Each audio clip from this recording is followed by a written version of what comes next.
Welcome to wisdom diaries. زندگی کا سفر، بچپن سے بڑھاپے تک کی ایک داستان۔ وقت ایک ایسا مسافر ہے جو کبھی پیچھے مڑ کر نہیں دیکھتا۔ ہم سب اس کی باہوں میں بندھے ایک ایسے سفر پہ ہیں جس کا آغاز ہمیں معلوم ہے مگر انجام ایک راز ہے۔ آج بات کرتے ہیں اس سفر کی جسے ہم زندگی کہتے ہیں۔ یہ کہانی ہے اس کی، میری اور ہر اس انسان کی جو اس زمین پر قدم رکھتا ہے۔ بچپن، معصومیت کا سنہرا دور۔ سفر شروع ہوتا ہے ایک ایسی بستی سے جہاں غم کا کوئی نام نہیں۔ بچپن جب کائنات کا سب سے بڑا مسئلہ ایک ٹوٹا ہوا کھلونا ہوتا تھا، وہ ننگے پاؤں مٹی میں کھیلنا، وہ بارش کے قطروں کو پکڑنے کی کوشش کرنا اور ماں کی گود میں چھپ کر ساری دنیا سے بے خوف ہو جانا۔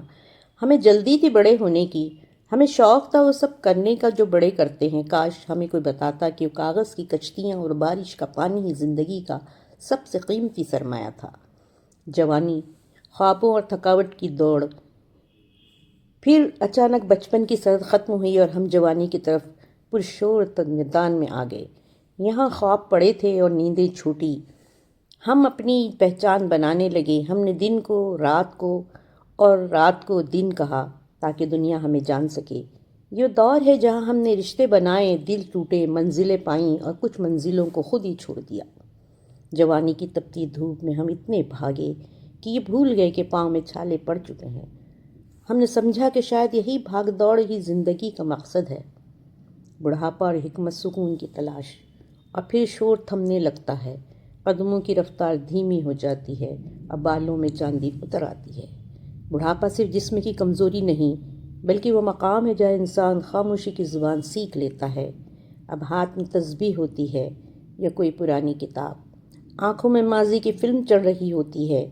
وہ تمام چیزیں جن کے لیے ہم جوانی میں لڑتے رہے اب بے معنی لگنے لگتے ہیں۔ اب سکون صرف اپنوں کی محبت اور اللہ کے ذکر میں ملتا ہے۔ یہ زندگی کا وہ نچوڑ ہے جسے ہم حکمت کہتے ہیں۔ ویورس، زندگی مختصر ہے مگر اس کا ہر لمحہ ایک سبق ہے۔ بچپن کی معصومیت، جوانی کا جوش، بڑھاپے کی دانائی، یہ سب مل کر ہمیں انسان بناتے ہیں۔ یاد رکھیں، زندگی کتنی لمبی ہے یہ اہم نہیں بلکہ اہم یہ ہے کتنی خوبصورت گزری، یہ سب سے زیادہ اہم ہے۔